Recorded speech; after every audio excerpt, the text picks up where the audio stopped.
Okay, this series of videos will discuss the set known as the doll sculpting set. This consists of 5 tools, and each tool is 2-headed, so you have 5 different sculpting points to work with.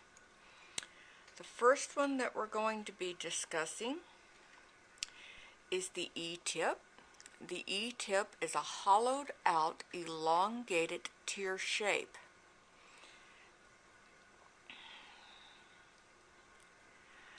I like to use the convex back. I don't know if you could see what I did there.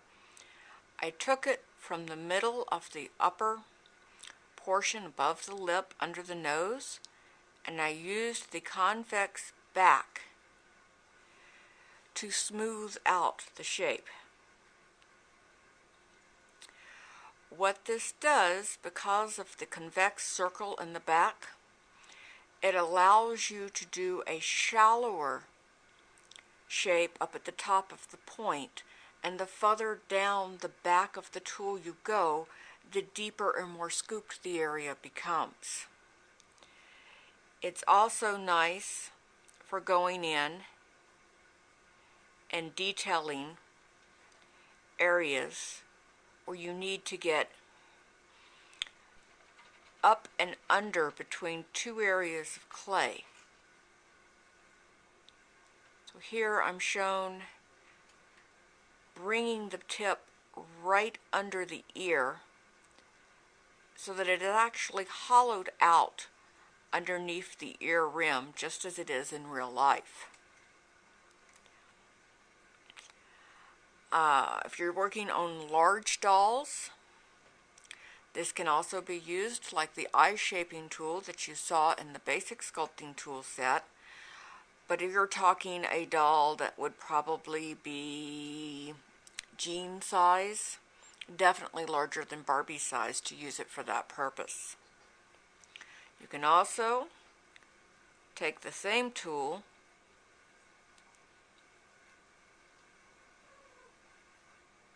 and use it to hollow out the area right under the brow bone so that it's more pronounced.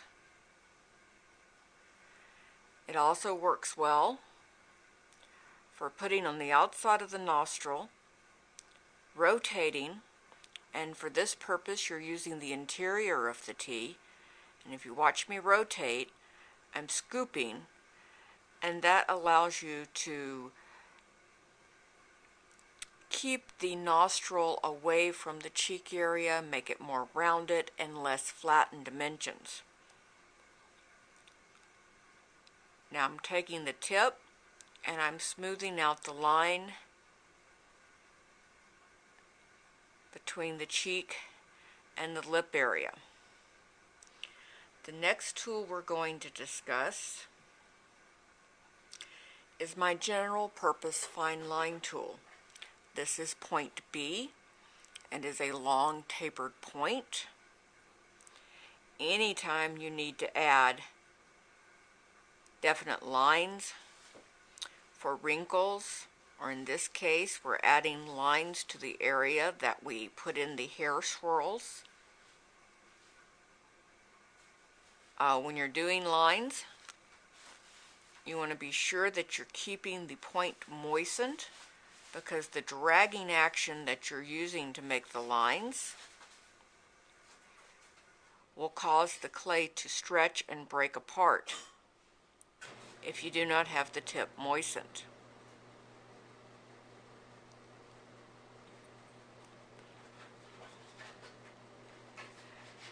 Now if you've noticed,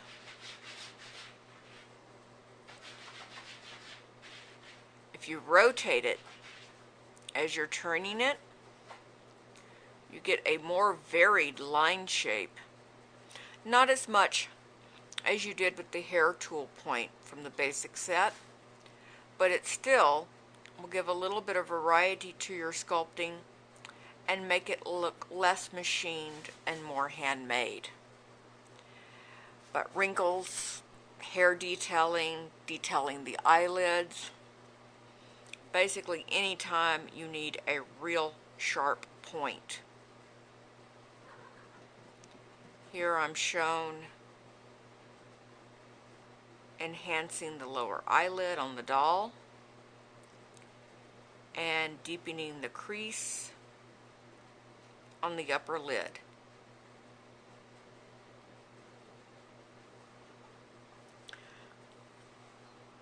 I will go on to the next ones in another segment.